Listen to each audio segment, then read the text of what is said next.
강신하 변호사님 안녕하십니까? 예, 안녕하십니까? 네. 강신하입니다. 어제 이제 1심 재판이 있었는데 일단 재판 결과, 판결 결과 어떻게 받아들이십니까?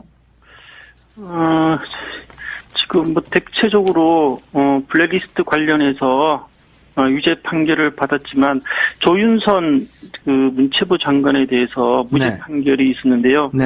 이 부분은 조금 문제가 있어 봅니다. 어떤 문제가 있습니까? 이 정무수석실에서 네. 이 좌파 예술인의 그 명부를 작성하고 기금 지원에서 배제하는 민간 단체 보조금 TF를 직접 주관했는데, 네. 그리고 조윤선 장관이 활동할 때에도 그 정무수석실 소속 소통비서관이 그 문체부로부터 기금 지원 시청자 명단을 받아서 네. 그 좌파 예술인을 선별해서 기금 지원에서 배제한 행위를 직접 한 걸로 그 재판부에서 배부한 자료에 나타나고 있습니다. 네. 직접 주관한 단체 당이 네. 그 블랙리스트를 몰랐다는 게 좀 지금은 말이 되지 않는다고 생각합니다. 네. 예, 그리고 또 하나는 네. 박근혜 대통령도 이 공범 관계가 성립되지 않는다고 했는데, 네. 이 박근혜 정부는 좌파 예술인을 척결해서 네. 우파 예술인과 균형을 맞추는 것이 비정상화의 정상화라고 했습니다. 네. 국정 최고 책임자인 대통령이 이 블랙리스트 작성을 몰랐다는 게 저는 상식에 반한다고 봅니다. 네. 일단 그 김기춘 전 비서실장에 대해서 이제 징역 3년이 내려졌는데 뭐 직권남용 치고는 이례적인 중형이다 이런 평가도 있던데요. 어떻게 보십니까? 근데 이게 이 국정 블랙리스트 사건은 국허문란 행위에 해당하는 것이기 때문에 네. 그 좌파 예술인들을 척결해서 문화 창조 행위를 말살시키는 행위이기 때문에 네. 그렇게 중한 거라고 저는 생각되지 않습니다. 이거보다 오히려 더 나왔어야 된다 이런 말씀이시군요. 예, 이게 너무나 중요한 사건이라서 네. 작년에 얼마나 중요한 사건이었으면 그 문화예술인들이 광화문에서 네. 추운 겨울에 몇 개월 동안이나 계속해서 텐트를 치고 농성한 걸로 봐도 얼마나 우리나라 한국 사회에 네. 그 문화예술인에 대해서 나쁜 영향을 미치는지 드러난 사건이라고 봅니다. 그렇죠. 뭐 어쨌든 1심 판결로 일단 그런 부분에 대해서는 책임을 물었는데 예. 아까 이제 조윤선 수석 관련해서는 조윤선 전 장관 관련해서는 이제 그런 보고를 뭐 받거나 관여한 증거가 없다. 재판부는 일단 그렇게 판단한 것 같고. 예, 그렇습니다. 네. 어떻습니까? 검찰은 이제 뭐 항소를 할 텐데요. 네, 예. 뭐 뒤집어질 가능성이 있을까요, 또? 제 생각은 이제 곧 앞으로 문화예술인들이 직접 참여하는 그 문체부에서 주관하는 블랙리스트 진상조사 및 제도 개선위원회가 설치되어서 그렇죠. 블랙리스트 진상 규명을 한다고 합니다. 네, 어제 이제 결정이 돼서 이제 진상조사위가 구성이 됐는데요. 그럼 여기서 좀 더 사실이 밝혀질 것 같기도 하고, 네. 그리고 좀 전에 말씀드렸지만 그 민정수석실에서 그 좌파 예술인들의 그 기금 지원을 배제하고 명단도 작성했는데, 네. 그 직접 책임자가 네. 이런 사실을 몰랐다는 것은 상식적으로 네. 좀 말이 되지 않는 것 같습니다. 네. 저는 개인적으로 조윤선 장관이 그 몰랐다고 무능한 거고 그런 네. 분이 어떻게 문체부 장관이 되고 정무수석이 되는지 말이 되지 않은 것 같습니다. 네. 뭐 우병우 전 수석도 그렇고 뭐 무능 전략으로 나가고 있는 거 아닙니까? 대한민국에서 가장 똑똑하다고 네. 그렇게 주장하는 분들이 네. 도대체 이게 밑에서 제가 보기에는 꼬리자리 아닌가. 다른 분들이 뭐 전부 다 책임을 뒤집어 쓰고 네. 박근혜 대통령이나 네. 특별히 조윤선 장관을 좀 보호하지 않나 이런 생각도 듭니다. 관련해서 이제 이번에 이제 징역 1년 6개월을 받은 신동철 전 정무비서관은 예. 재판 당시에 이제 당시 조윤선 수석에게 블랙리스트 보고를 했다면 업무가 중단될 수도 있었는데 그러지 못해서 후회가 된다. 이런 진술까지 해서 예. 사실 이런 진술이 이제 조윤선 전 장관으로 하여금 무죄를 받게끔 이제 도와주는 진술이 된 거거든요. 예, 그렇죠. 그게 결정적인 것 같은데요. 네. 그게 꼬리 자리가 아닌가 저는 그렇게 생각합니다. 네. 상식적으로 이게 법에 위반되는 사실인데 이런 행위를 윗사람이 지시도 없이 자기가 스스로 모든 책임을 뒤집어 쓰는 게 아닌가 이렇게 생각합니다. 어쨌든 지금 강신하 변호사 얘기로는 문체부가 이제 이 블랙리스트 진상조사위를 구성하기로 했기 때문에 네. 여기에서 이제 새로운 사실이 나온다면은 조윤선 전 장관도 2심에서는 또 어떻게 될지 모른다 이런 말씀이시고요. 예, 그렇습니다. 그리고 아까 이제 잠깐 언급하셨지만 박근혜 전 대통령이 이번에 이제 뭐 재판부는 공범이 아니다 이렇게 이제 얘기하지 않았습니까? 예. 글쎄 뭐 공범이다 또 이런 주장도 있고요. 그것이 어떻게 좀 박근혜 전 대통령 재판에 영향을 미칠 수 있을까요? 근데 이거는 좀 이게 판결 내용이 제가 아직 판결문은 못 봤지만 네. 이 국정 최고 책임자가 네. 이걸 자기가 직접 문화 융성을 외치고 그 문화 융성의 핵심 내용이 좌파 세력을 특별해서 네. 지금 이게 이념적으로 편향돼 있기 때문에 문화예술인들이 좀 균형을 이루어야 된다는 게 국정 과제였는데 국정 과제를 밑에 사람에게 지시해놓고 지시한 사람은 모른다는 게 말이 됩니까? 이거는 진짜 이게 국정 문란행위고 그런 건데 그걸 몰랐다는 게 좀 저는 납득이 안 됩니다. 좀 더 조사하면 그리고 이거는 또 재판부 자료에 보면 그 국정원에서도 예술인 사찰한 흔적이 좀 있어 보입니다. 그래서 저희 단체에서 국정원도 지금 고발을 했는데 그 블랙리스트 작성에 관여하고 민간인 그 예술인들을 사찰했다 그래서 고발을 하고 또 국정원에서도 적폐청산 TF에서 블랙리스트 진상 규명 사항도 그 적폐청산 그 조사 대상에 포함되어 있습니다. 이런 여러 사건을 좀 더 조사하면 그 뭐 이런 공범관계 박근혜 대통령 공범관계나 조윤선 전 문체부 장관이 관여한 내용이 좀 더 밝히지 않을까 이렇게 생각합니다. 관련해서 어제 이제 재판에서는 김종덕 전 문체부 장관에게 이제 징역 2년이 선고되지 않았습니까? 예. 여기에서 이제 재판부가 그 노태강 전 문체부 체육국장이요. 이분을 그냥 임의로 쫓아내는데 뭐 관여했다. 그렇게 한 것인데 이 부분과 관련해서는 박근혜 전 대통령의 책임도 있다 이렇게 봐야 되겠습니까?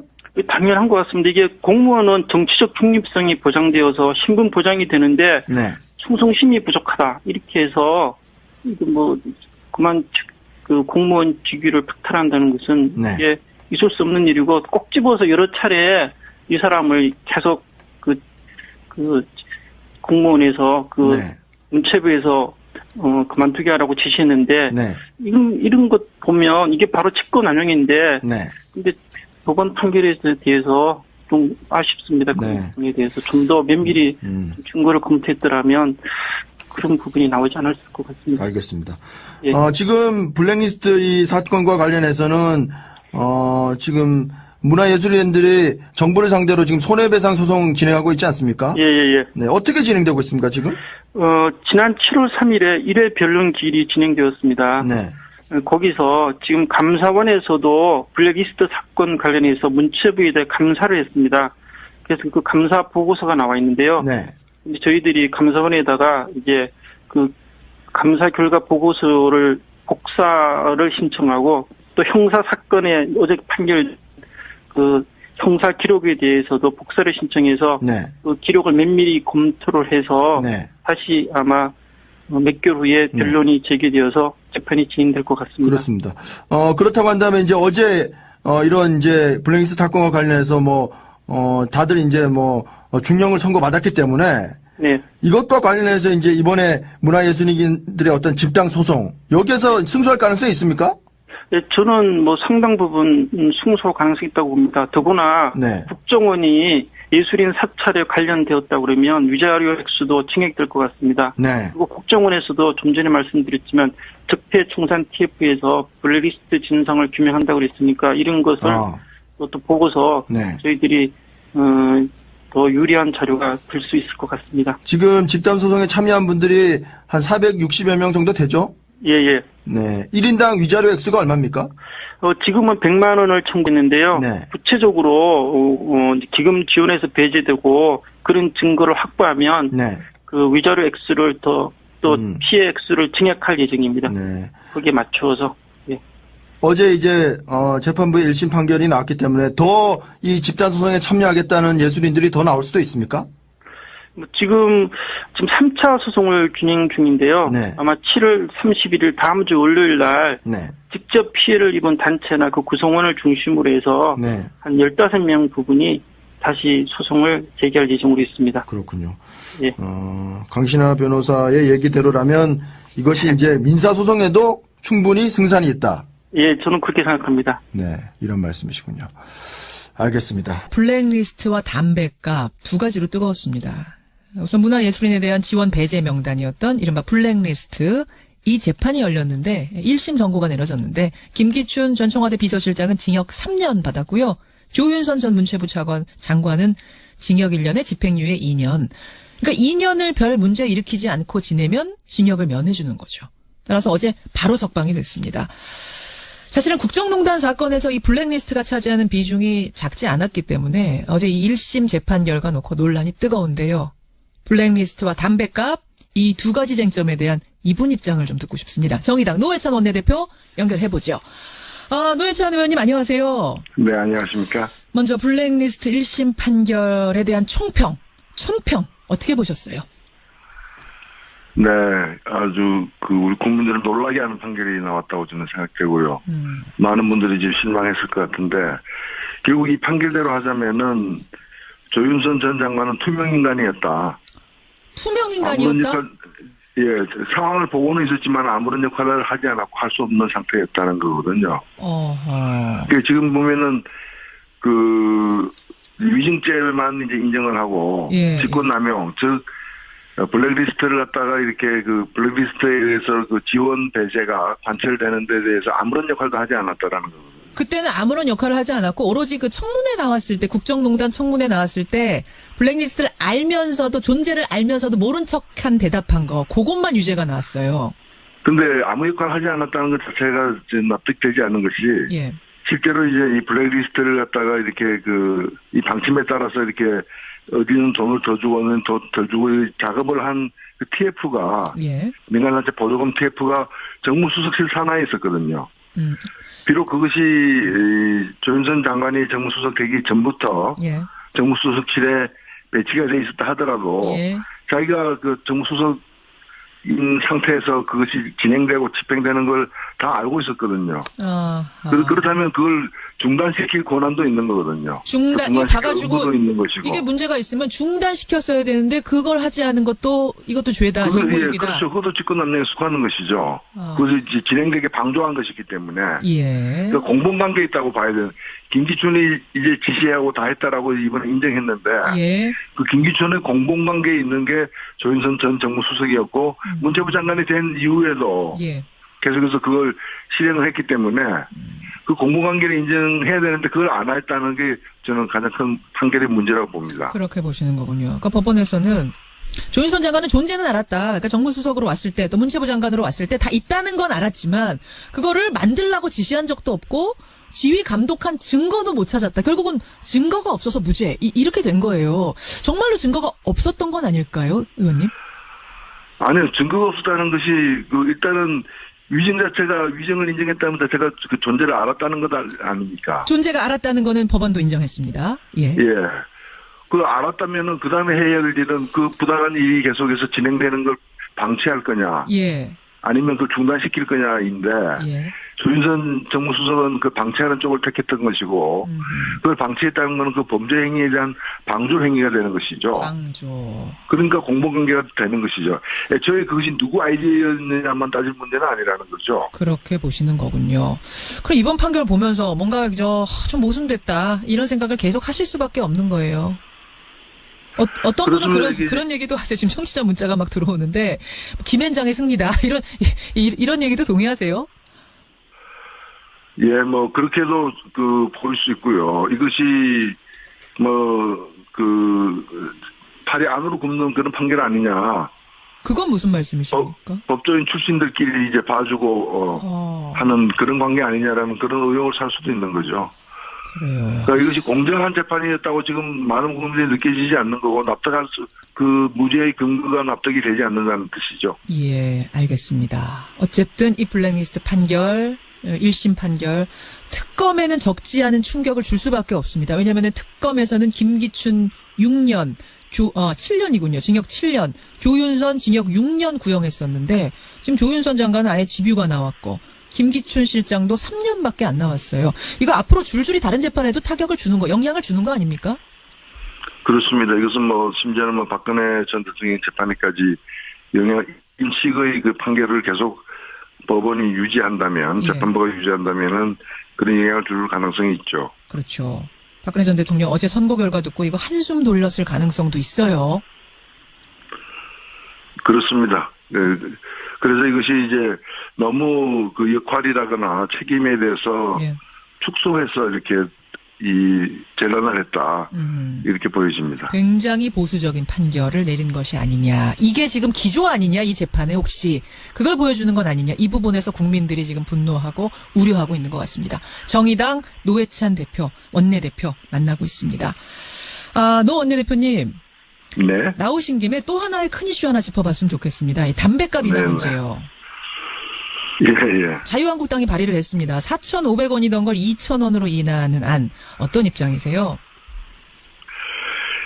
예, 그걸, 그 담배값을 인상해서 금전 효과를 내겠다고 그 하는 것이 자유한국당이 그 한나라당, 새누리당 시절에 했던 거 아닙니까? 그렇죠, 예. 근데 이제 와가지고 자기들이 뭐 서민 감세를 얘기하는 것도 가당치 않거니와 그 담배값 인하를, 만약 담배값 인하를 내려면 일단 당부터 국민들에게 사과하고 당 해산하고 그 뒤에 해야 될 일이라고 저는 생각합니다. 당을 해산해야 될 일이라고까지 보세요? 자기가 그 담배값 인하해야 된다는 얘기는 인상한 것이 잘못됐다는 것이 아닙니까? 예, 예. 그럼 그 인상을 통해 가지고 수많은 사람들에게 불필요한 어떤 고통을 안기고 부담을 안긴 것에 대해서 사과하고 그 책임을 진다는 의미에서 당을 해산하고 예. 그 다음에 바뀐 정책을 추진해야 된다는 거죠. 아니, 자유한국당 어제 저희가 인터뷰했습니다만 이렇게 얘기를 합니다. 그때는 국민건강 위해서 했던 거 맞다. 근데 해보니까 큰 소용은 없더라. 그러니까 담배 소비가 별로 크게 줄지는 않더라. 그래서 죄송하다. 지금이라도 사과를 할 테니 인하를 해주는 게 맞다. 다른 당들도 지금 나오신 정의당도 민주당도 그때 다 인상하지 말라고 반대하지 않았었느냐. 그 뜻대로 우리 해주겠다는 거다. 뭐가 문제냐. 이렇게 말씀하세요. 일단은 금년 효과가 없었다면은 물론 이건 예견된 일이긴 합니다만은 그 담배값 인상을 통해 가지고 더 걷어들이는 어떤 세금 중에서 금년을 위해서 얼마를 더 써야 되는가 이런 문제를 따져봐야 되는 것이고요. 예. 그리고 사실 당시에도 금년 효과를 보려면 더 올려야지 2,000원 올려서는 안 된다라는 그런 비판들이 많았습니다. 진짜 국민건강 위한 거면 더 올려야 된다? 그렇죠. 그 정도까지 2,000원 가지고는 금년 효과가 없다라는 비판이 많았거든요. 예. 당시 돈을 올리는 것 자체를 무조건 반대한 것이 아니라 금년 효과가 목적이라면 더 올려야 된다. 그런데 왜 더 올리지 않고 2,000원만 올렸느냐. 그건 뭔가 하면은 실제로 금년하는 사람이 늘어나게 되면은 세금 수입이 줄어들 거 아닙니까? 그렇죠. 그래서 세금 수입 줄어드는 건 또 피하고 싶었던 거예요. 그렇기 때문에 어찌 보면 금년을 안 할 정도까지 올린 겁니다. 그게 2,000원입니다. 금연을 안 하고 세수는 늘어날 정도. 담배는 당장에는 이제 값이 오르니까 홧김에라도 금년을 시도하지만 결국에는 그 높은 더 비싸진 담배 값을 감수하면서 담배를 계속 피는 그 수준이 2,000원 수준이에요. 예견된 거였다고 그건 보시는 이미 거예요. 그 이후에 이미 담배값 인상한 이후에 그 담배 판매량 추이 있죠. 예. 이거 보시면 이게 정확하게 나오거든요. 그렇더라고요. 그러니까 금년 안 할 어떤 최고치까지 올린 거예요. 금연 그러니까 저는 이 2,000원 정책이 굉장히 그 비겁하고 잘못된 정책이라는 거죠. 말로는 금년을 내세웠지만은 금년 안 하고 세금을 더 걷는 수준까지 꽉 채워가지고 2,000원 올린 거예요. 그렇기 때문에 이 정책에 대해서 반성한다면은 그러면 제대로 된 금년을 갖다 효과를 내기 위해서 더 걷어들였던 세금을 금년을 위해서 어떻게 더 쓸 것인지를 이런 검토를 해야 되고 그것만으로 안 된다면은 나중에 진짜 금년 효과를 더 보는 방법을 여러모로 강구를 해야지 이제 와가지고 사실은 갑자기 언제부터 그 당이 서민을 생각했습니까? 지금 부자정세 얘기가 나오니까 부자정세 물타기 하려고 지금 서민 감세 얘기를 하는 거거든요. 부자정세 물타기 하려고 일부러 발목 잡게 하는 거다?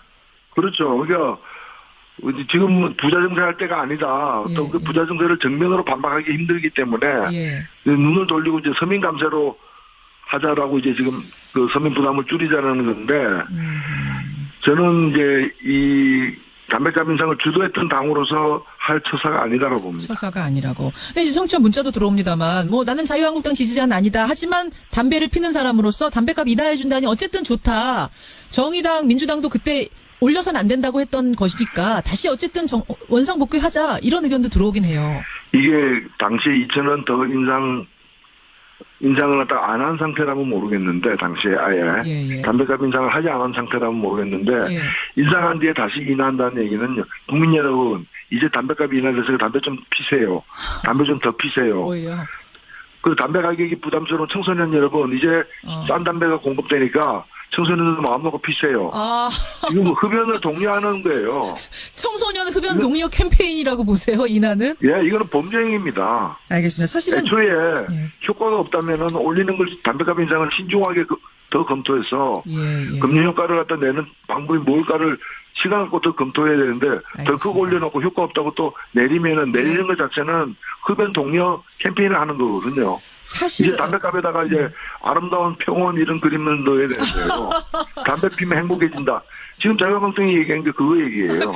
그러니까 이게 사실 보니까요. 지금 그래프를 보니까 2,000원 올리고 나서 첫 해에는 세수가 7조 더 거쳤습니다. 이것으로 인해서. 그리고 이제 5조가 거치고 있는데 안 거치는 건 아니에요. 더 올랐어요. 주로 청소년들한테 영향을 미쳤더라고요. 청취자 최지영 님도 지적을 해주셨습니다만 가장 많이 담배를 끊은 층이 청소년층. 왜냐면 용돈 모자르니까. 근데 이걸 내리게 되면 다시 청소년부터 피게 되는 꼴인데 지금 그때 안 올렸으면 모를까. 이제 와서 어떻게 내리느냐. 이 말씀이세요. 그리고 전 세계에 이렇게 담배값 내리는 담배세를 갖다 내려가지고 담배를 더 피게 하는 그런 정책을 피는 나라가 어디 있습니까? 알겠습니다. 지구를 떠나야 되는 겁니다. 지구를 여러분의 의견도 좀 받아보고요. 노회찬 원내대표님 여기까지 오늘 말씀 듣겠습니다. 고맙습니다. 네, 감사합니다. 정의당 노회찬 원내대표였습니다. 블랙리스트 1심 판결과 관련된 겁니다. 블랙리스트 관련해서 김기춘 전 청와대 비서실장은 유죄가 인정이 돼서 징역 3년의 실형이 선고됐는데 조윤선 피고인에 대해서는 위정 혐의의 일부만 유죄로 인정을 하고 나머지 블랙리스트 관련 혐의는 모두 무죄가 선고가 됐습니다. 저희가 일부에서 노회찬 의원과도 인터뷰를 했습니다. 그래서 이게 재판부에 대한 여론이 싸늘합니다. 유전 무죄라거나 재판부가 의도적으로 봐줬다 이런 비판이 쏟아지고 있어서 황병헌 판사는 왜 조윤선을 석방했을까 이렇게 주제를 정해봤습니다. 담당 판사가 황병헌 판사라는 분이고요. 황병헌 부장판사. 그분은 왜 조윤선 전 장관을 석방했을까? 먼저 박근혜 전 대통령이 유죄라는 거예요? 무죄라는 거예요? 이 참 법원에서 매우 이례적이고 이상한 일이 일어났습니다. 지금 서울중앙지법 형사 30부는 김기춘, 조윤선 등 블랙리스트 관련이 주 재판이거든요. 근데 이 재판부에서 형사 22부에서 진행하고 있는 박근혜 피고인에 대해 블랙리스트 관련은 무죄. 노태강 전 국장 강제 사직 지시는 유죄라고 판단을 한 것입니다. 사실 그 옆에 재판부의 일에 대해서 감나라 배나라 하는 건 옳지 않거든요. 아주 이례적인 일인 겁니다. 그러네요. 아직 판결문이 공개되지 않아서 이 내용이 판결문에 포함됐는지는 모르겠지만 재판부가 판결 직후에 배포한 재판부 설명 자료에 별도 표시로 이런 설명이 들어있습니다. 이게 이제 논란이 되니까 서울중앙지법이 뒤늦게 기자들에게 해명을 하고 나섰어요. 어떻게요? 법원은 블랙리스트 사건 관련 재판부 설명 자료에서 김기춘 등 피고인 사건을 기준으로 박근혜 전 대통령의 공모 부분이 인정되지 않았다는 취지일 뿐 박근혜 피고인이 블랙리스트 관련 혐의로 무죄가 선고되었다거나 선고될 것이 확실시 된다는 의미는 아니다. 무죄라는 뜻은 이게 무슨 차이입니까? 법적으로 정확히 모르는 사람들은 이건 당연히 무죄라고 이해할 수밖에 없는데. 그러니까 법원은 검찰 측 추가 증거 제출 가능성이 있고 재판부가 서로 달라서 판단이 다르게 날 가능성이 충분히 있다. 혹시 오해나 오보가 없었으면 좋겠다라고 밝혔는데 이거는 형사 30부가 형사 22부에서 박근혜 피고인에서 하고 있는데 이 감나라 배나라 하는 셈인 거거든요. 그러네요. 그러니까 법조계에서도 이게 이례적이라는 반응이 나오고 있습니까? 이게 매우 이례적이고 이상하죠. 한 중견 법조인은 정말 이상하다. 법원에서 추가로 해명 자료를 배포한 것은 법원 스스로 문제가 있다는 걸 인정하는 것이다. 노영희 변호사도 1심 재판부의 설명 자료도 이상한데 예. 법원에서 추가로 해명 자료를 내서 그게 아니라고 해명하는 게 더 이상하다. 해명을 하는 것도 이상하다. 예. 이례적인 건 분명하군요. 그렇습니다. 이게 저관 박근혜 피고인이 블랙리스트 관련해서 유죄인지 무죄인지는 담당 재판부인 중앙지법 형사 22부에서 1심 판결을 한다는 겁니다. 그래요. 특검 관계자들도 아니 박근혜 피고인의 블랙리스트 관련은 심리도 안 했는데 형사 30부가 왜 그게 왜 그런 얘기를 하냐? 왜 언급을 하느냐? 일단 네. 그게 하나가 논란이 됐었고. 예. 자, 오늘의 본 주제. 네. 김기춘 비서실장은 유죄, 네. 비서관도 유죄인데 조윤선 전 장관만 무죄가 났단 말입니다. 예. 이게 뭐 일일이 다 나열하면 너무 이게 길어질 텐데 어쨌건 김기춘 전 대통령 비서실장은 징역 7년이 구형됐지만은 직권 남용과 위정 등의 혐의가 인정이 돼서 실형 3년이 선고가 됐어요. 예. 그런데 조윤선 피고인이라고 합시다. 이 피고인은 예. 징역 6년이 구형됐는데 위정 혐의 일부 유죄만 인정이 돼서 징역 1년에 집행유예 2년이 선고가 됐습니다. 청문회에서 위증한 거 알았는데 모른 척했던 거 그거 하나 걸린 거잖아요. 그렇습니다. 예. 김종덕 전 문체부 장관은 징역 2년의 실형, 김상률 전 교육문화수석은 실형 1년 6월, 신동철 전 정무비서관, 정관조 전 문체부 차관은 각각 징역 1년 6월의 실형이 선고가 됐습니다. 담당 재판부가 조윤선 피고인만 핀셋으로 콕 집어서 석방을 한 겁니다. 예. 핀셋 석방이네요. 요즘 참 핀셋이란 단어 많이 나오고 그러니까 있네요. 조윤선 전 장관만 콕 집어서 석방하니까 핀셋 무죄 아니냐. 핀셋 무죄. 예, 그러니까 요즘 초대기업, 초고소득자에 대한 부자 정세를 하면서 핀셋 정세라는 말이 나왔는데 신조어가 나왔죠. 예, 이게 핀셋 무죄가 아니냐 이런 얘기가 나오는 겁니다. 그러네요. 박영수 특별검사를 비롯한 특검팀에서는 납득을 할 수가 없다. 상식적으로 도저히 이해가 안 된다는 반응을 보이고 있습니다. 상식적으로 말이 내가 특검이어서가 아니라 예. 상식적으로 이건 말이 안 된다. 박영수 특별검사는 상식이 안 통하는 판결이다. 핵심인 조윤선은 빠지고 나머지는 모두 실형이냐. 예, 예. 항소심에서 충분히 유죄를 입증할 수 있다 얘기를 했고요. 그래서 황병원 부장판사에 대한 비판이 지금 나오는 거군요. 그렇습니다. 지금 아주 지금 SNS에서 아마 그 검색어에 황병원이 아마 1, 2위를 하고 있을 맞습니다. 겁니다. 어제부터 네. 계속이요. 이게 지금 그 비난 내용이 두 가지인데 하나는 혹시 라면 도둑 기억이 나십니까? 분식집에 들어가서 라면 끓여 먹은 그 도둑 아니에요? 라면 끓여 먹고 말씀하시는 라면 거죠. 10개 하고 동전 2만 원 좀 들고 나온 도둑. 동전도 들고 나왔어요. 2만 원. 예, 2만 원 좀 되는 동전 통을 들고 나왔는데 라면 10개 훔쳤죠. 예. 라면 10개 2만 원. 이게 징역 3년 6월에 실형이 선고가 됐습니다.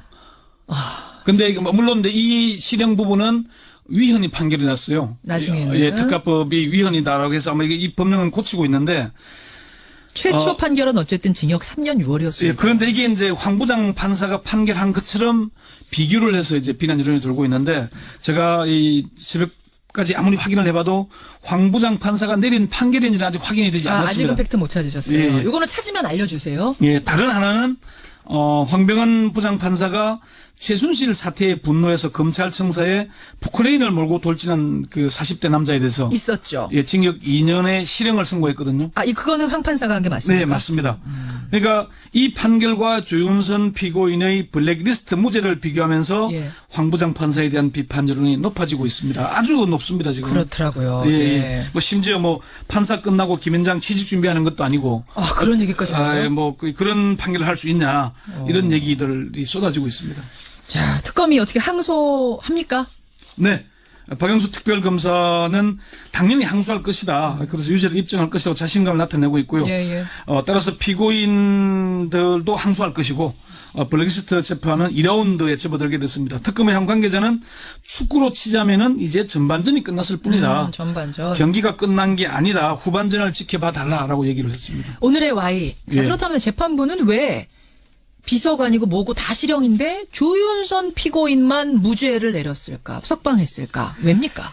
첫 번째는 온정주의가 아닐까 하는 분석입니다. 온정주의. 재판정에서 조윤선 피고인이 눈물을 흘렸죠. 그렇습니다. 남편인 박성엽 변호사까지 눈물을 흘린 이른바 눈물쇼에 재판부가 넘어간 것 아니냐 이런 분석인데 설마 판사가 눈물 흘린다고 그걸 봐줬을까요? 한 중견 법조인은 남편까지 법정에 나와서 값싼 동정심에 호소하는 눈물쇼에 순진한 판사님들이 쏘은 것 아니겠냐. 어허. 대놓고 봐준 거다 이렇게 얘기를 했어요. 그래요. 두 번째는 김현장의 재판부가 눈치를 너무 많이 본 게 아닌가 이런 얘기입니다. 재판부가 김현장 눈치를 봤다? 예. 조윤선 피고인도 김현장 최초의 여성 변호사였죠. 맞습니다. 남편인 박성엽 변호사도 현재 김현장 소속이죠. 판사 출신이고요. 예, 그래서 재판장이 의도적으로 봐준 게 아닌가 하는 건데 조윤선 피고인은 석방되면서 저에 대한 오해를 풀어주셔서 감사하게 생각한다 얘기했죠. 재판부에 인사했습니다. 예, 국민들에게 사과는 안 했어요. 예. 남편 박성엽 변호사도 제가 오해라고 말씀드려도 실은 아무도 들어주지 않았는데 법원이 귀를 열고 들어줘서 고맙게 생각한다. 이 일을 얘기했는데 변호사업계에서는 저렇게 공개적으로 재판부에 고맙다고 하는 건 스스로 열심히 로비했다고 인정하는 거와 마찬가지다 이런 해석이 나올 정도더라고요. 그렇군요. 세 번째는 조금 이제 조윤선 피고인에 대한 블랙리스트 관련 무죄 판단이 조 피고인에게 불리한 판결이 아니냐는 분석이 있습니다. 1심 무죄가요? 예, 왜요? 왜 그러냐? 예. 이게 무죄를 선고했는데 가만히 놓으니까 비서실장도 유죄, 비서관 유죄인데 중간에 낀 수석만 무죄면은 도대체 수석은 뭐 하는 사람이냐? 아주 무능한 사람이냐? 마스코트냐? 아까 투명 인간이라고 노회찬 대표 그랬어요. 허당 아니냐? 이렇게 인정하는 게 될 거라는 얘기죠. 이게 결코 좋은 게 아니다. 위정도 조윤선 피고인은 변호사 출신 아닙니까? 예. 법률가이면서 현직 장관이었는데 예. 그걸 위정을 했는데 무죄라고 봐주는 것은 참 너무 지나치다. 오히려 비난 여론이 높아서 더 나쁘게 나올 거다. 오히려 비난 여론을 불러일으켜서 2심, 3심에서 역풍이 불 수도 있다 이런 말씀이시죠. 그런 분석까지 나옵니다.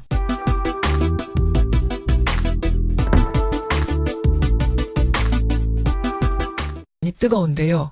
블랙리스트와 담뱃값 이 두 가지 쟁점에 대한 이분 입장을 좀 듣고 싶습니다. 정의당 노회찬 원내대표 연결해보죠. 노회찬 의원님 안녕하세요. 네, 안녕하십니까. 먼저 블랙리스트 1심 판결에 대한 총평, 촌평 어떻게 보셨어요? 네, 아주 우리 국민들을 놀라게 하는 판결이 나왔다고 저는 생각되고요. 많은 분들이 지금 실망했을 것 같은데 결국 이 판결대로 하자면은 조윤선 전 장관은 투명인간이었다. 투명인간이었다? 예, 상황을 보고는 있었지만 아무런 역할을 하지 않았고 할 수 없는 상태였다는 거거든요. 지금 보면은 위증죄만 이제 인정을 하고 예, 직권남용, 즉 블랙리스트를 갖다가 이렇게 블랙리스트에 의해서 지원 배제가 관철되는 데 대해서 아무런 역할도 하지 않았다라는 거거든요. 그때는 아무런 역할을 하지 않았고 오로지 그 청문회 나왔을 때 국정농단 청문회 나왔을 때 블랙리스트를 알면서도 존재를 알면서도 모른 척한 대답한 거 그것만 유죄가 나왔어요. 근데 아무 역할 하지 않았다는 것 자체가 납득되지 않는 것이 예. 실제로 이제 이 블랙리스트를 갖다가 이렇게 이 방침에 따라서 이렇게 어디는 돈을 더 주고 어디는 더 주고 작업을 한 그 TF가 예. 민간단체 보조금 TF가 정무수석실 산하에 있었거든요. 비록 그것이 조윤선 장관이 정무수석 되기 전부터 예. 정무수석실에 배치가 돼 있었다 하더라도 예. 자기가 정무수석인 상태에서 그것이 진행되고 집행되는 걸 다 알고 있었거든요. 그렇다면 그걸 중단시킬 권한도 있는 거거든요. 이 봐가지고 의무도 있는 것이고. 이게 문제가 있으면 중단시켰어야 되는데 그걸 하지 않은 것도 이것도 죄다 신고유기다. 그렇죠. 그것도 직권남용에 속하는 것이죠. 그것이 진행되게 방조한 것이기 때문에. 예. 그러니까 공범관계에 있다고 봐야 돼요. 김기춘이 이제 지시하고 다 했다라고 이번에 인정했는데. 예. 그 김기춘의 공범관계에 있는 게 조윤선 전 정무수석이었고 문체부 장관이 된 이후에도. 예. 계속해서 그걸 실행을 했기 때문에 그 공범관계를 인정해야 되는데 그걸 안 했다는 게 저는 가장 큰 판결의 문제라고 봅니다. 그렇게 보시는 거군요. 그러니까 법원에서는 조윤선 장관은 존재는 알았다. 그러니까 정무수석으로 왔을 때 또 문체부 장관으로 왔을 때 다 있다는 건 알았지만 그거를 만들라고 지시한 적도 없고 지휘 감독한 증거도 못 찾았다. 결국은 증거가 없어서 무죄. 이렇게 된 거예요. 정말로 증거가 없었던 건 아닐까요, 의원님? 아니요. 증거가 없었다는 것이 일단은 위증을 인정했다는 자체가 그 존재를 알았다는 것 아닙니까? 존재가 알았다는 거는 법원도 인정했습니다. 예. 예. 그걸 알았다면은 그 다음에 해야 될 일은 그 부당한 일이 계속해서 진행되는 걸 방치할 거냐. 예. 아니면 그걸 중단시킬 거냐인데. 예. 조윤선 정무수석은 그 방치하는 쪽을 택했던 것이고, 그걸 방치했다는 것은 그 범죄 행위에 대한 방조 행위가 되는 것이죠. 방조. 그러니까 공범관계가 되는 것이죠. 애초에 그것이 누구 아이디어였느냐만 따질 문제는 아니라는 거죠. 그렇게 보시는 거군요. 그럼 이번 판결 보면서 뭔가 좀 모순됐다 이런 생각을 계속 하실 수밖에 없는 거예요. 어떤 분은 그런 얘기도 하세요. 지금 청취자 문자가 막 들어오는데 김현장의 승리다 이런 얘기도 동의하세요? 예, 뭐 그렇게도 보일 수 있고요. 이것이 팔이 안으로 굽는 그런 판결 아니냐. 그건 무슨 말씀이십니까? 법조인 출신들끼리 이제 봐주고 하는 그런 관계 아니냐라는 그런 의혹을 살 수도 있는 거죠. 그래요. 그러니까 이것이 공정한 재판이었다고 지금 많은 국민들이 느껴지지 않는 거고 무죄의 근거가 납득이 되지 않는다는 뜻이죠. 예, 알겠습니다. 어쨌든 이 블랙리스트 판결, 1심 판결, 특검에는 적지 않은 충격을 줄 수밖에 없습니다. 왜냐하면 특검에서는 김기춘 6년, 7년이군요. 징역 7년. 조윤선 징역 6년 구형했었는데 지금 조윤선 장관은 아예 집유가 나왔고 김기춘 실장도 3년밖에 안 나왔어요. 이거 앞으로 줄줄이 다른 재판에도 타격을 주는 거, 영향을 주는 거 아닙니까? 그렇습니다. 이것은 심지어는 박근혜 전 대통령 재판에까지 인식의 그 판결을 계속 법원이 유지한다면, 예. 재판부가 유지한다면은 그런 영향을 줄 가능성이 있죠. 그렇죠. 박근혜 전 대통령 어제 선고 결과 듣고 이거 한숨 돌렸을 가능성도 있어요. 그렇습니다. 네. 그래서 이것이 이제 너무 그 역할이라거나 책임에 대해서 예. 축소해서 이렇게 재단을 했다. 이렇게 보여집니다. 굉장히 보수적인 판결을 내린 것이 아니냐. 이게 지금 기조 아니냐, 이 재판에 혹시. 그걸 보여주는 건 아니냐. 이 부분에서 국민들이 지금 분노하고 우려하고 있는 것 같습니다. 정의당 노회찬 대표, 원내대표 만나고 있습니다. 노 원내대표님.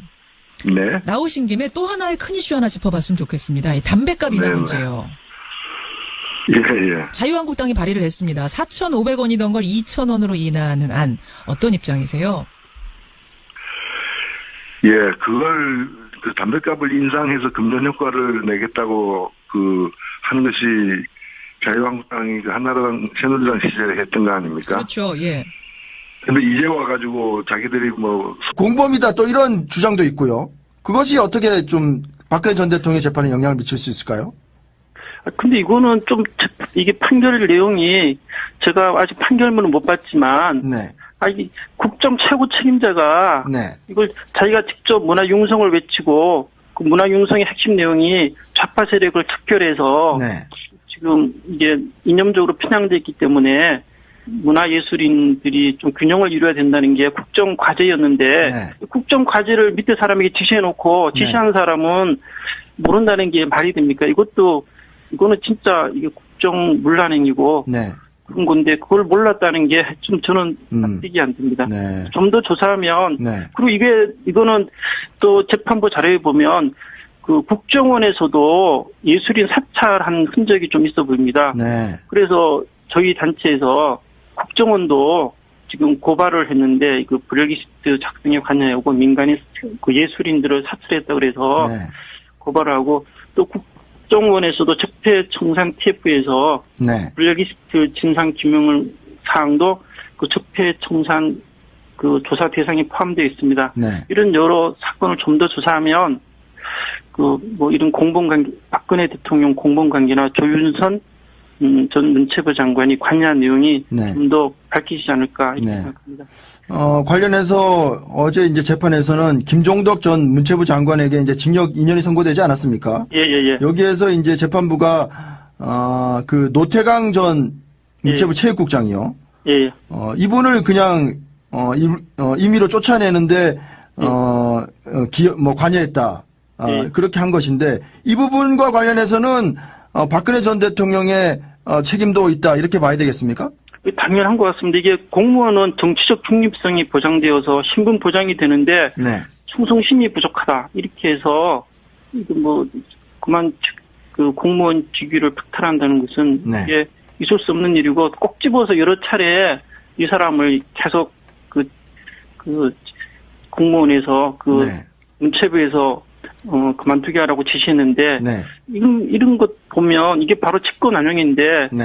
근데 법원 판결에 대해서 좀 아쉽습니다. 그 네. 부분에 대해서 좀 더 면밀히 증거를 검토했더라면 그런 부분이 나오지 않았을 것 같습니다. 알겠습니다.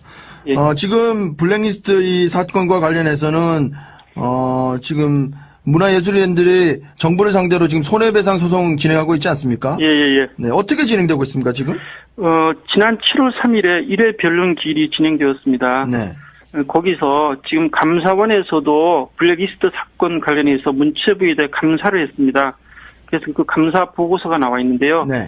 근데 저희들이 감사원에다가 이제 그 감사 결과 보고서를 복사를 신청하고 또 형사 사건의 어제 판결 그 형사 기록에 대해서도 복사를 신청해서 네. 그 기록을 면밀히 검토를 해서 네. 다시 아마 몇 개월 후에 변론이 제기되어서 재판이 진행될 것 같습니다. 그렇습니다. 그렇다고 한다면 이제 어제 이런 이제 블랙리스트 사건과 관련해서 다들 이제 중형을 선고받았기 때문에 네. 이것과 관련해서 이제 이번에 문화예술인들의 어떤 집단 소송 여기에서 승소할 가능성이 있습니까? 네, 저는 상당 부분 승소 가능성이 있다고 봅니다. 더구나 네. 국정원이 예술인 사찰에 관련되었다 그러면 위자료 액수도 증액될 것 같습니다. 네. 그리고 국정원에서도 좀 전에 말씀드렸지만 적폐청산 TF에서 블랙리스트 진상을 규명한다고 그랬으니까 이런 것을 또 보고서 네. 저희들이 더 유리한 자료가 될 수 있을 것 같습니다. 지금 집단 소송에 참여한 분들이 한 460여 명 정도 되죠? 예. 네. 1인당 위자료 액수가 얼마입니까? 지금은 100만 원을 청구했는데요. 네. 구체적으로 기금 지원에서 배제되고 그런 증거를 확보하면 네. 그 위자료 액수를 또 피해 액수를 증액할 예정입니다. 네. 거기에 맞추어서. 예. 어제 이제 재판부의 1심 판결이 나왔기 때문에 더 이 집단 소송에 참여하겠다는 예술인들이 더 나올 수도 있습니까? 지금 3차 소송을 진행 중인데요. 네. 아마 7월 31일 다음 주 월요일 날 네. 직접 피해를 입은 단체나 그 구성원을 중심으로 해서 네. 한 15명 부분이 다시 소송을 제기할 예정으로 있습니다. 그렇군요. 예. 강신하 변호사의 얘기대로라면 이것이 이제 민사소송에도 충분히 승산이 있다. 예, 저는 그렇게 생각합니다. 네. 이런 말씀이시군요. 알겠습니다. 블랙리스트와 담뱃값 두 가지로 뜨거웠습니다. 우선 문화예술인에 대한 지원 배제 명단이었던 이른바 블랙리스트 이 재판이 열렸는데 1심 선고가 내려졌는데 김기춘 전 청와대 비서실장은 징역 3년 받았고요. 조윤선 전 문체부 장관은 징역 1년에 집행유예 2년. 그러니까 2년을 별 문제 일으키지 않고 지내면 징역을 면해주는 거죠. 따라서 어제 바로 석방이 됐습니다. 사실은 국정농단 사건에서 이 블랙리스트가 차지하는 비중이 작지 않았기 때문에 어제 이 1심 재판 결과 놓고 강신하 변호사님 안녕하십니까? 예, 안녕하십니까. 네. 강신하입니다. 어제 이제 1심 재판이 있었는데 일단 재판 결과 판결 결과 어떻게 받아들이십니까? 지금 대체적으로 블랙리스트 관련해서 유죄 판결을 받았지만 조윤선 그 문체부 장관에 대해서 무죄 네. 판결이 있었는데요. 네. 이 부분은 조금 문제가 있어 봅니다. 어떤 문제가 있습니까? 이 정무수석실에서 네. 이 좌파 예술인의 그 명부를 작성하고 기금 지원에서 배제하는 민간 단체 보조금 TF를 직접 주관했는데, 네. 그리고 조윤선 장관이 활동할 때에도 그 정무수석실 소속 소통비서관이 그 문체부로부터 기금 지원 시청자 명단을 받아서 네. 그 좌파 예술인을 선별해서 기금 지원에서 배제한 행위를 직접 한글로 그 재판부에서 배부한 자료에 나타나고 있습니다. 네. 직접 주관한 단체 당이 네. 그 블랙리스트를 몰랐다는 게 좀 지금은 말이 되지 않는다고 생각합니다. 네. 예, 그리고 또 하나는 네. 박근혜 대통령도 이 공범 관계가 성립되지 않는다고 했는데 네. 이 박근혜 정부는 좌파 예술인을 척결해서 네. 우파 예술인과 균형을 맞추는 것이 비정상화의 정상화라고 했습니다. 네. 국정 최고 책임자인 대통령이 이 블랙리스트 작성을 몰랐다는 게 저는 상식에 반한다고 봅니다. 네.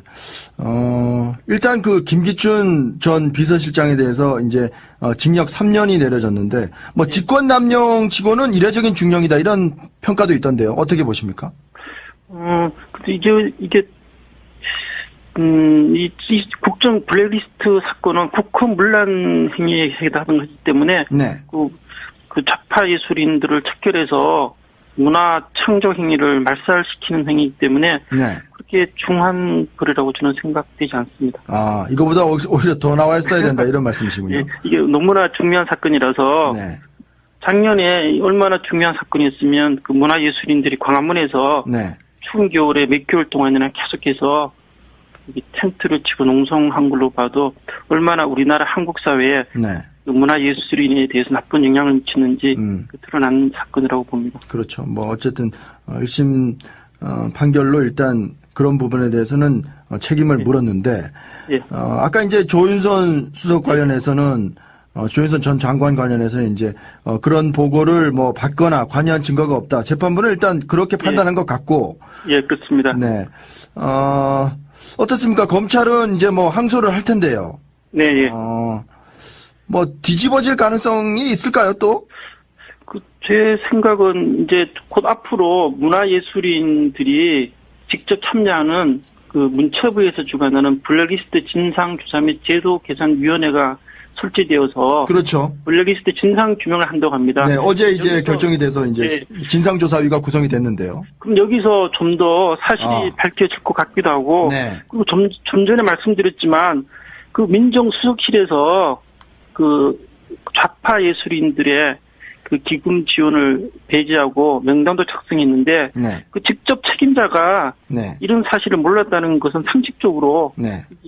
좀 말이 되지 않는 것 같습니다. 네. 저는 개인적으로 조윤선 장관이 그 몰랐다고 무능한 거고 그런 네. 분이 어떻게 문체부 장관이 되고 정무수석이 되는지 말이 되지 않은 것 같습니다. 네. 그래서 뭐 우병우 전 수석도 그렇고 뭐 무능 전략으로 나가고 있는 거 아닙니까?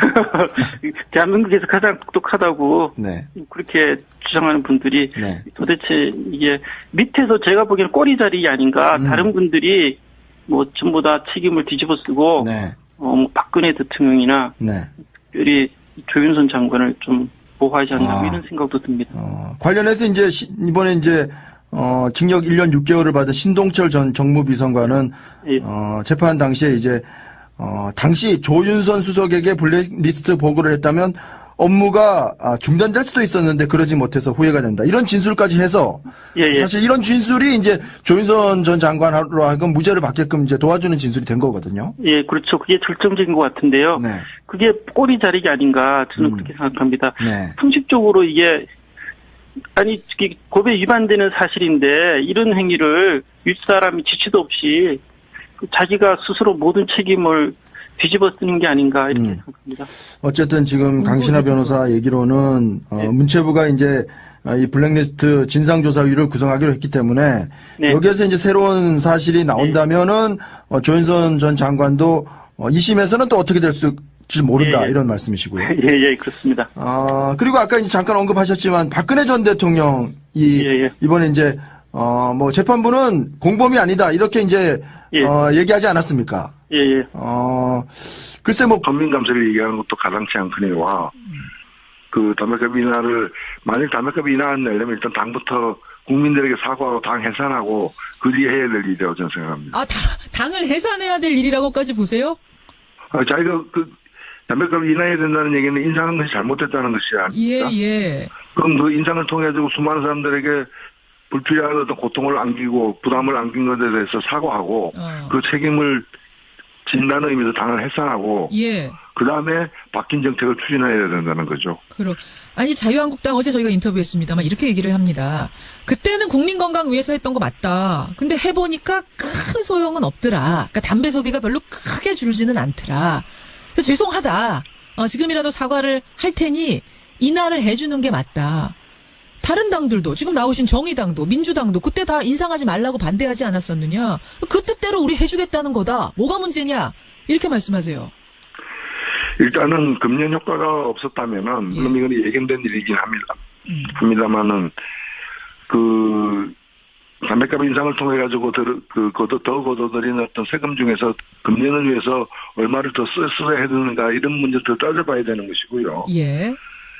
그리고 사실 당시에도 금년 효과를 보려면 더 올려야지 2,000원 올려서는 안 된다라는 그런 비판들이 많았습니다. 진짜 국민 건강 위한 거면 더 올려야 된다? 그렇죠. 그 정도까지 2,000원 가지고는 금년 효과가 없다라는 비판이 많았거든요. 예. 당시 돈을 올리는 것 자체를 무조건 반대한 것이 아니라 금년 효과가 목적이라면 더 올려야 된다. 그런데 왜 더 올리지 않고 2,000원만 올렸느냐. 그건 뭔가 하면은 실제로 금년하는 사람이 늘어나게 되면은 세금 수입이 줄어들 거 아닙니까? 그렇죠. 그래서 세금 수입 줄어드는 건 또 피하고 싶었던 거예요.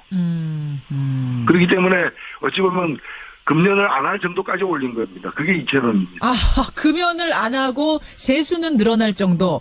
그 담배는 당장에는 이제 값이 오르니까 홧김에라도 금년을 시도하지만 결국에는 그 높은 그 더 비싸진 담배 값을 감수하면서 담배를 계속 피는 그 수준이 2,000원 수준이에요. 아하, 예견된 거였다고 그건 보시는 이미 거예요. 그 이후에 이미 담배값 인상한 이후에 그 담배 판매량 추이 있죠. 예. 이거 보시면 이게 정확하게 나오거든요. 그렇더라고요. 그러니까 금년 안 할 어떤 최고치까지 올린 거예요. 하하, 금연 그러니까 저는 이 2,000원 정책이 굉장히 그 비겁하고 잘못된 정책이라는 거죠. 말로는 금년을 내세웠지만은 금년 안 하고 세금을 더 걷는 수준까지 꽉 채워가지고 2,000원 올린 거예요. 그렇기 때문에 이 정책에 대해서 반성한다면은 그러면 제대로 된 금년을 갖다 효과를 내기 위해서 더 거둬들였던 세금을 금년을 위해서 어떻게 더 쓸 것인지를 이런 검토를 해야 되고 그것만으로 안 된다면은 나중에 진짜 금년 효과를 더 보는 방법을 여러모로 강구를 해야지 이제 와가지고 사실은 갑자기 뭐 언제부터 그 당이 서민을 생각했습니까? 지금 부자 정세 얘기가 나오니까 부자 정세 물타기 하려고 지금 서민 감세 얘기를 하는 거거든요. 아, 부자 증세 물타기 하려고 일부러 발목 잡게 하는 거다. 그렇죠. 그러니까 지금 부자 정세 할 때가 아니다. 또 그 부자 정세를 정면으로 반박하기 힘들기 때문에 눈을 돌리고 이제 서민 감세로 하자라고 이제 지금 그 서민 부담을 줄이자는 건데 저는 이제 이 담배값 인상을 주도했던 당으로서 할 처사가 아니다라고 봅니다. 처사가 아니라고. 근데 이제 청취자 문자도 들어옵니다만, 뭐 나는 자유한국당 지지자는 아니다. 하지만 담배를 피는 사람으로서 담배값 인하해준다니 어쨌든 좋다. 정의당, 민주당도 그때 올려서는 안 된다고 했던 것이니까 다시 어쨌든 원상 복귀하자. 이런 의견도 들어오긴 해요. 이게 당시에 2,000원 더 인상을 갖다가 안 한 상태라면 모르겠는데 당시에 아예 담배값 인상을 하지 않은 상태라면 모르겠는데 인상한 뒤에 다시 인하한다는 얘기는 국민 여러분 이제 담배값이 인하돼서 담배 좀 피세요. 담배 좀 더 피세요. 오히려. 그 담배 가격이 부담스러운 청소년 여러분 이제 싼 담배가 공급되니까 청소년들도 마음 놓고 피세요. 이거 뭐 흡연을 독려하는 거예요. 청소년 흡연 독려 캠페인이라고 보세요, 인하는? 예, 이거는 범죄행위입니다. 알겠습니다. 사실은 애초에 효과가 없다면은 올리는 걸 담배값 인상을 신중하게 더 검토해서 금리 효과를 갖다 내는 방법이 뭘까를 시간 갖고 더 검토해야 되는데 더 크게 올려놓고 효과 없다고 또 내리면은 내리는 것 자체는 흡연 독려 캠페인을 하는 거거든요. 사실 이제 담배값에다가 이제 아름다운 평원 이런 그림을 넣어야 되는 거예요. 담배 피면 행복해진다. 지금 자유한국당이 얘기한 게 그거 얘기예요. 그러니까 이게 사실 보니까요. 지금 그래프를 보니까 2,000원 올리고 나서 첫 해에는 세수가 7조 더 거쳤습니다. 이것으로 인해서. 그리고 이제 5조가 거치고 있는데 안 거치는 건 아니에요. 더 올랐어요. 주로 청소년들한테 영향을 미쳤더라고요. 청취자 최지영 님도 지적을 해주셨습니다만 가장 많이 담배를 끊은 층이 청소년층. 왜냐면 용돈 모자르니까. 근데 이걸 내리게 되면 다시 청소년부터 피게 되는 꼴인데 지금 그때 안 올렸으면 모를까. 이제 와서 어떻게 내리느냐. 이 말씀이세요. 그리고 전 세계에 이렇게 담배값 내리는 담배세를 갖다 내려가지고 그 담배를 더 피게 하는 그런 정책을 피는 나라가 어디 있습니까? 알겠습니다. 지구를 떠나야 되는 겁니다. 지구를. 여러분의 의견도 좀 받아보고요. 노회찬 원내대표님 여기까지 오늘 말씀 듣겠습니다. 고맙습니다. 네, 감사합니다. 정의당 노회찬 원내대표였습니다. 블랙리스트 1심 판결과 관련된 겁니다. 블랙리스트 관련해서 김기춘 전 청와대 비서실장은 유죄가 인정이 돼서 징역 3년의 실형이 선고됐는데 조윤선 피고인에 대해서는 위정 혐의의 일부만 유죄로 인정을 하고 나머지 블랙리스트 관련 혐의는 모두 무죄가 선고가 됐습니다. 저희가 일부에서 노회찬 의원과도 인터뷰를 했습니다. 그래서 이게 재판부에 대한 여론이 싸늘합니다. 유전 무죄라거나 재판부가 의도적으로 봐줬다 이런 비판이 쏟아지고 있어서 황병헌 판사는 왜 조윤선을 석방했을까 이렇게 주제를 정해봤습니다. 담당 판사가 황병헌 판사라는 분이고요. 황병헌 부장판사. 그분은 왜 조윤선 전 장관을 석방했을까? 먼저 박근혜 전 대통령이 유죄라는 거예요? 무죄라는 거예요? 이 참 법원에서 매우 이례적이고 이상한 일이 일어났습니다. 지금 서울중앙지법 형사 30부는 김기춘, 조윤선 등 블랙리스트 관련이 주 재판이거든요. 근데 이 재판부에서 형사 22부에서 진행하고 있는 박근혜 피고인에 대해 블랙리스트 관련은 무죄, 예. 노태강 전 국장 강제 사직 지시는 유죄라고 판단을 한 것입니다. 예, 예.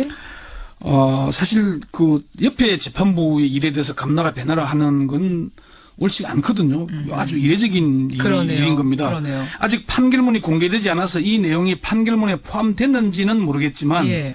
재판부가 판결 직후에 배포한 재판부 설명 자료에 별도 표시로 이런 설명이 들어 있습니다.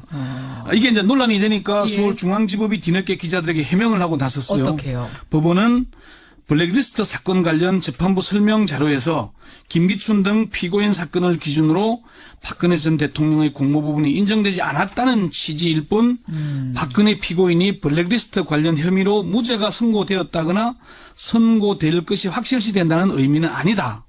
무죄라는 뜻은 이게 무슨 차이입니까? 법적으로 정확히 모르는 사람들은 이건 당연히 무죄라고 이해할 수밖에 없는데. 그러니까 법원은 검찰 측 추가 증거 제출 가능성이 있고 재판부가 서로 달라서 판단이 다르게 날 가능성이 충분히 있다. 혹시 오해나 오보가 없었으면 좋겠다라고 밝혔는데 이거는 형사 30부가 형사 22부에서 박근혜 예. 피고인에 대해서 하고 있는데 이 감나라 배나라 하는 셈인 거거든요. 그러네요. 그러니까 법조계에서도 이게 이례적이라는 반응이 나오고 있습니까? 이게 매우 이례적이고 이상하죠. 매우. 한 중견 법조인은 정말 이상하다. 법원에서 추가로 해명 자료를 배포한 것은 법원 스스로 문제가 있다는 걸 인정하는 것이다. 예. 노영희 변호사도 1심 재판부의 설명 자료도 이상한데 예. 법원에서 추가로 해명 자료를 내서 그게 아니라고 해명하는 게 더 이상하다. 해명을 하는 것도 이상하다. 예. 이례적인 건 분명하군요.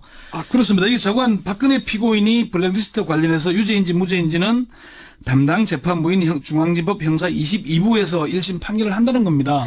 그래요. 특검 관계자들도 아니 박근혜 피고인의 블랙리스트 관련은 심리도 안 했는데 형사 30부가 왜 그게 왜 그런 얘기를 하냐? 왜 언급을 하느냐? 일단 네. 그게 하나가 논란이 됐었고. 예. 자, 오늘의 본 주제. 네. 김기춘 비서실장은 유죄. 네. 비서관도 유죄인데 조윤선 전 장관만 무죄가 났단 말입니다. 예. 이게 뭐 일일이 다 나열하면 너무 길어질 텐데 어쨌건 김기춘 전 대통령 비서실장은 징역 7년이 구형됐지만은 직권 남용과 위정 등의 혐의가 인정이 돼서 실형 3년이 선고가 됐어요. 예.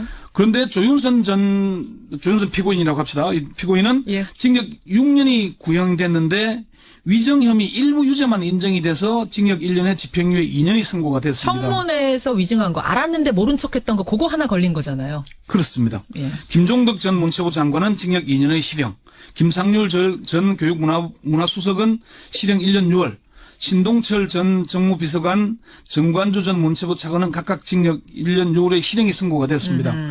담당 재판부가 조윤선 피고인만 핀셋으로 콕 집어서 석방을 한 겁니다. 예. 핀셋 석방이네요. 요즘 참 핀셋이라는 단어 많이 나오고 그러니까 있네요. 조윤선 전 장관만 콕 집어서 석방하니까 핀셋 무죄 아니냐. 핀셋 무죄. 예, 그러니까 요즘 초대기업, 초고소득자에 대한 부자 정세를 하면서 핀셋 정세라는 말이 나왔는데 신조어가 나왔죠. 예, 이게 핀셋 무죄가 아니냐 이런 얘기가 나오는 겁니다. 그러네요. 박영수 특별검사를 비롯한 특검팀에서는 납득을 할 수가 없다. 상식적으로 도저히 이해가 안 된다는 반응을 보이고 있습니다. 상식적으로 내가 특검이어서가 아니라 예. 상식적으로 이건 말이 안 된다. 박영수 특별검사는 상식이 안 통하는 판결이다. 핵심인 조윤선은 빠지고 나머지는 모두 실형이냐. 예, 예. 항소심에서 충분히 유죄를 입증할 수 있다 얘기를 했고요. 그래서 황병원 부장판사에 대한 비판이 지금 나오는 거군요. 그렇습니다. 지금 아주 지금 SNS에서 아마 그 검색어에 황병원이 아마 1위를 하고 있을 맞습니다. 겁니다. 어제부터 네. 계속이요. 이게 지금 그 비난 내용이 두 가지인데 하나는 혹시 라면 도둑 기억이 나십니까? 분식집